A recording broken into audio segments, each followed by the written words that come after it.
Today's daf is daf Mem Gimel, and the Gemara on the top of the daf of Mem Gimel Amid Aleph asks a kasha on the sheet of Rabbah, who had passed on a tradition in the name of Rav Huna, based on the pasuk Lo Yechalel, that if he's mechul v'omed, he doesn't get malchus on an additional tuma, and yet if he comes into a bias where there's a mess, then he gets a double malchus for violating both the Isur Lav of entering into the house and also for the tomb itself.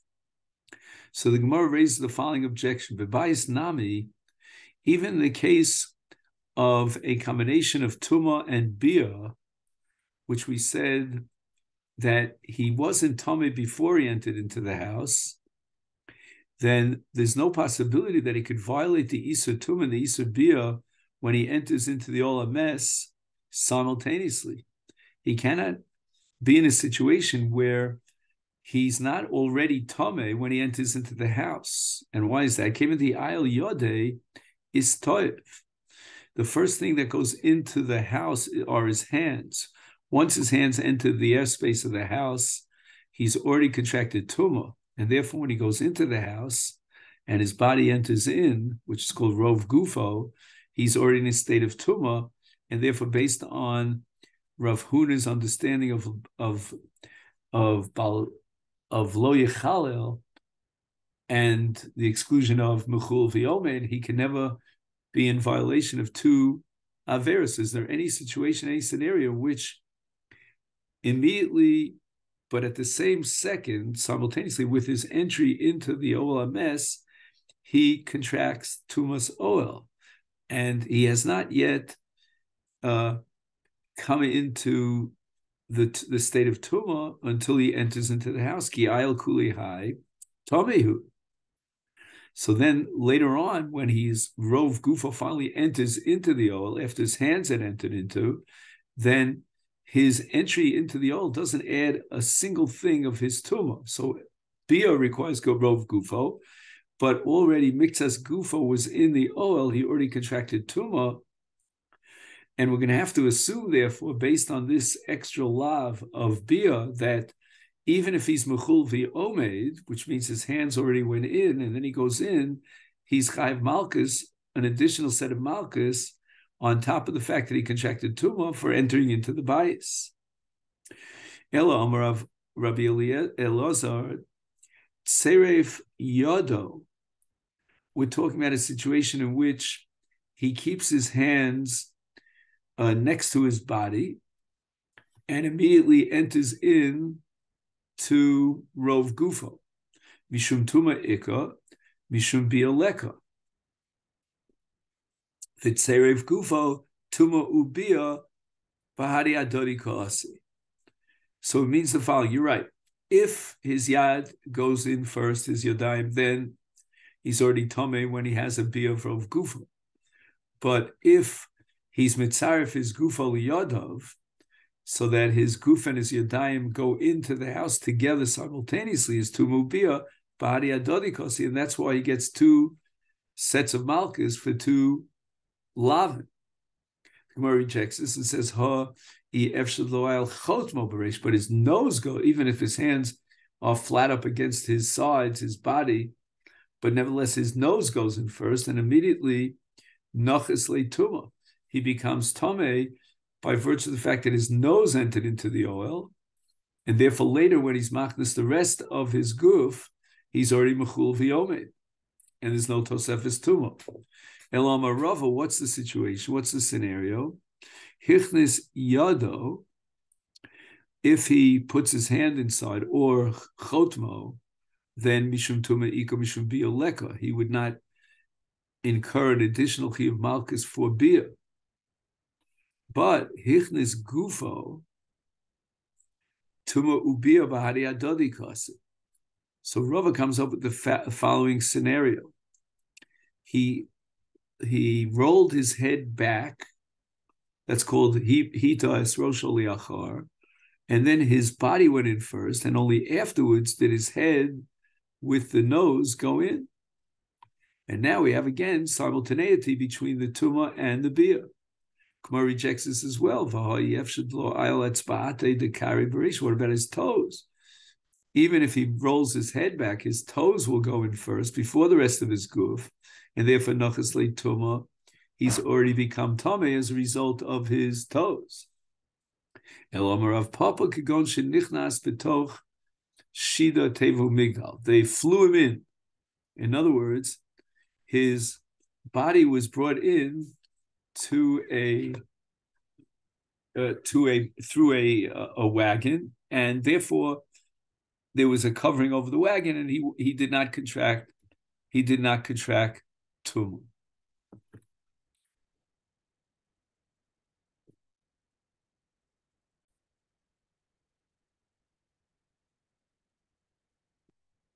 And we're still on Daf Mem Gimel Madav trying to figure out how you can have a simultaneity of Tumah and Bia. And the Gemara thinks that if he rolls his head back and his body goes in, and at that point he's both susceptible to Tumah, he contracts Tumah, and at the same time he has a Bia.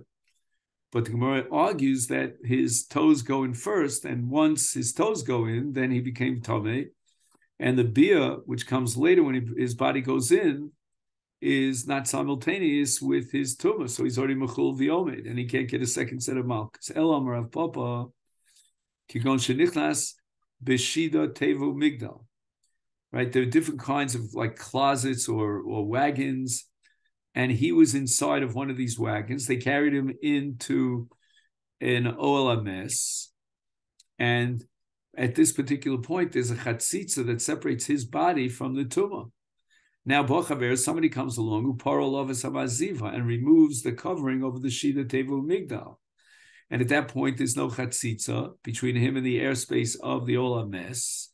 And tumu bia bahadi adodikosi simultaneously becomes tameh, and he enters into the house. And therefore he gets two sets of malchus. And now Mar Rav Ashi offers an alternative scenario. Omar Kigon di Ayel Kishehu Goses. He went into the Olam Mes before the person died. So the person technically is still alive. He's a Goses. So we're going to have a whole sugya here about what exactly is the status of a Goses vis-a-vis Tumah for a Kohen. So right now he enters into the house, and while he's in the house, Nebuch, the person, died. Yotza nishmasa. So the Goses died, and Tumu bia boim ki adodi ba'adi adodi kasim. So in this scenario, his Tumah and his bia are both simultaneous, and he gets therefore two sets of malchus. Now, a couple of points that we want to add here. First, Mar Rav Ashi could have given a different answer. He could have said that he was already in the bias, and then somebody brought in a kazayis min ames, and therefore both Tumah and Bia would come simultaneous. And by the way, I mentioned Kohen, but we could talk about Nazir. Now the Rosh is asking the following kasha. Why is he chayav on this Tumah? They gave him Asra, and the Asra was Asra Suffolk, because nobody could know and predict whether this Goses is indeed going to die or not. And the Rosh answers that Mar Rav Ashi is of the opinion that Asra Suffolk Shmei Asra. However, there's another answer he offers, and that is that Rov Gos in Lamisa, therefore it's considered Asra Svada. The Keren Orah raises the following question. When he enters into the Oel, before the Goses died, why is he chai for such a beer? And after the Goses dies, he's in a state of shevialtas, of passivity. So there's no Maisa which could generate Malchus. And the Keren Orah answers, based on a Mishnah Melech and Bias Migdash Perek Gimel, that whenever his Tchilas Knisa was Ayidei Maisa, when he doesn't leave there, the situation in which he remains inside wherever he is considered as if he entered in, and is considered like a Maisa.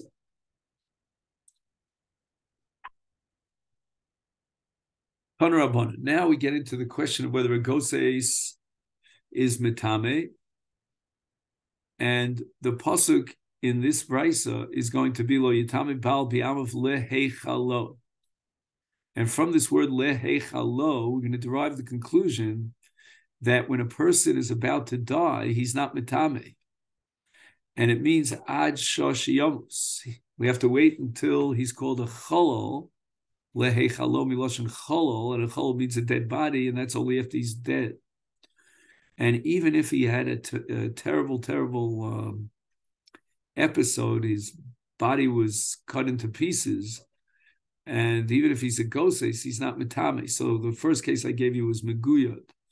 Rebbe Omer, and Rebbe repeats exactly that conclusion, but derives it from a different source. And the Gemara is going to try to figure out if there's any difference between Rebbe and the Tanakhama. Rebbe derives from the pasuk in the parsha of Tumas Nazir in Naso. It says Le'aviv Limo Lachiv Lachosolo Yitomim Lahem B'Mosam, and the word B'Mosam is teaching me that it's only after the Shah of Misa, Mamish, that's when the Nazir is enjoined from being Mitame. But Yitame, it's mutter to be Mitame, Ad Yoms. And the word Yitame here means not to contract Tumah, but Yitame means to come in contact with the source of Tumah, but that source of Tumah is still alive, and therefore it's not a source of Tumah at all, Ad Sheyoms. My Binai, is there any difference between the Tanakhama and Rebbe?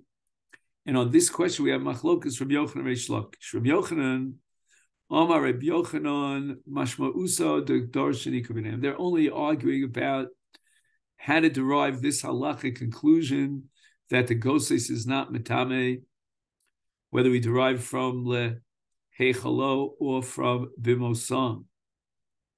However, Reish Lakish Omar, goses ikabenai. There will be an afkamina between the Tanakhama and Rebbe with regard to the din of a goses. And we start with the Tanakhama. Lamandi Omar me lahachelo, we derive from lahachelo, that only a cholol is included under the Azhara, is afilu goses. Even in the case of a goses, he's not allowed to come in contact with the goses, because we have a principle called rov gosin lemisa, and therefore the goses is considered a cholol, a chalal. Now, the Rush seems to assume that the goses is actually metame. The Meiri, on the other hand, says the goses is not metame, but rather we're talking about a gzera that prohibited a kohen from entering into the house that has a goses because they're afraid he might die. And we see the same thing in the Chachmas Adam, Klal Kuf Nun Tes, that even though the goses is not metame, nevertheless he shouldn't enter into the bayis where there's a goses, because the goses might die immediately, and then he contracts tumah. Then says the Chachmas Adam, V'im nichnas over v'lo yechale. And the Keren Ora vacillates back and forth whether he gets malchus for this tumah when he comes in contact with the goses or enters into the house where the goses is.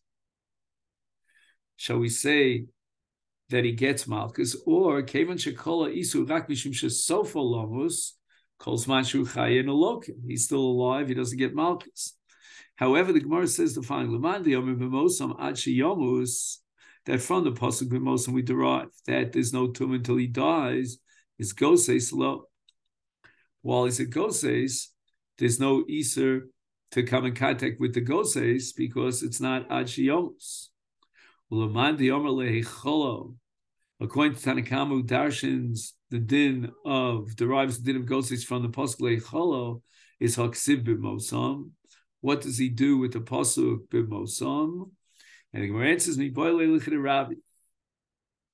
The Sanya Rabbi Omer b'mosam ena metame avol metame v'nigiyasam ubezivasam. That even though a Nazir is enjoined from coming in contact with a mess, even if it's one of his relatives, but nevertheless, he's permitted to be metame to either his relatives or other people who aren't related to him if their tumah is only a tumah cheres. In other words, they're still alive, but they're a tumah ziva, tumah saras, And this din is derived by the Tanakama from the word b'mosam. Kumar now asks another question. Laman Diomer, according to Rebbe, who holds b'mosam, that from b'mosam he derives the conclusion that there's no love with regard to a goses. Hami boile lahai svara. He needs the pasuk to be matir and nazir to come in contact with a mitzora or a zav, and therefore, how does he have the ability to use the word b'mosam to derive the conclusion that a goses is not mitame, unless he could derive two things from the same word? And the answer is yes, he could derive two things from the same word b'mosam. Im kain lemakra b'mos, umay b'mosam. So the Torah could have said lo yitamim behem b'mos, but b'mosam, the extra mem at the end of this word is shamat mina tarte, allows me, the extra superfluous mem, to derive two dinim. Number one, that a nazir is not muzar on a goses. Number two, he's allowed to come in contact with a mitzora or a zah. Ulaman diyom, according to Rebbe, who derives the word from the din of the goses for the word b'mosam, haksiv lehecholo. What is he going to do with the pasuk lehecholo? It's totally superfluous. And the Gemara says lehecholo lahachi da'asi. What is this pasuk lehecholo teaching me? And here the Gemara goes back to something we had on Mem Beis, Omid Beis, that if a nazir is not yet tamei, and therefore he hasn't yet been mechal his nazirus, then if he comes in contact with a dead, he is going to be chayiv malchus. But if he's already tamei, he's already contracted tumah, he's already mechul ben nazirus, so then if he comes in contact with a mess, he is not chayiv, because it's not most, if anything, to his tumah. Gemara asks, "Ulaman the Yomer according to Tanakama who darshans for the pasuk leicholo hami boile lahai svara." Doesn't he need the word leicholo to teach us that if a nazir is already tamei and now he comes in contact with a dead, he's not chayiv for the tumah shniya because it's not most of tumah? How can you derive two conclusions from the same word? And now he wants to derive that a nazir is not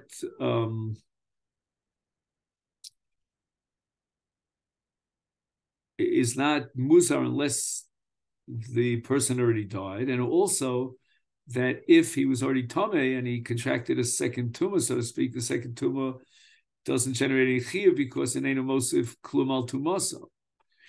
And the Gemara answers, "Hami boile." Yeah. So the Gemara answers, "In kain lemakra lehechel, my lehechelo,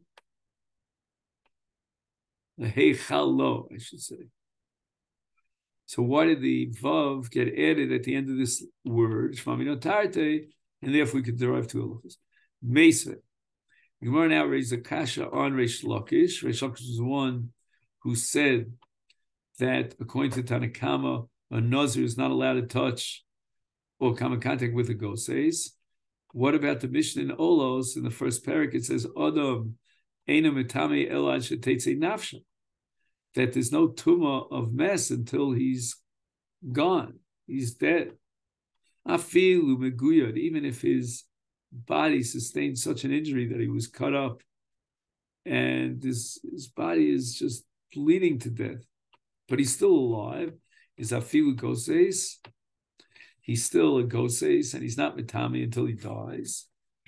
So the Gemara asks, "Ulaman di'amel according to Tanakama darshans from the pasuk maybe lahecholo," and as Reish Lakish interpreted Tanakama that a nazir is muzar even on a goses because he's already considered a cholol. Is now we have the difficulty of ketani and imitame. That it says here in the Mishnah in Olos that a goses is not mitami. The Gemara answers, "Linyan tmuye." As far as latami kemes is concerned, the goses is not mitami adenafik nafshi until he actually dies. But linyan is chule, that we want to call the goses a cholol ha ischil. The goses is already considered a cholol, and therefore, since he's going to die, rov gosin lemisa, a nazir is enjoyed from coming in contact with any chol, even if he's not nitma. And that's what we derive from this isur from lehet cholo. Now, even though with regard to goses there's no tuma, nevertheless, since lehet cholo is written right after the lav lo yitame, it's as if it says lo yitame lo yichalel, and that generates a separate lav for nogeh b'goses.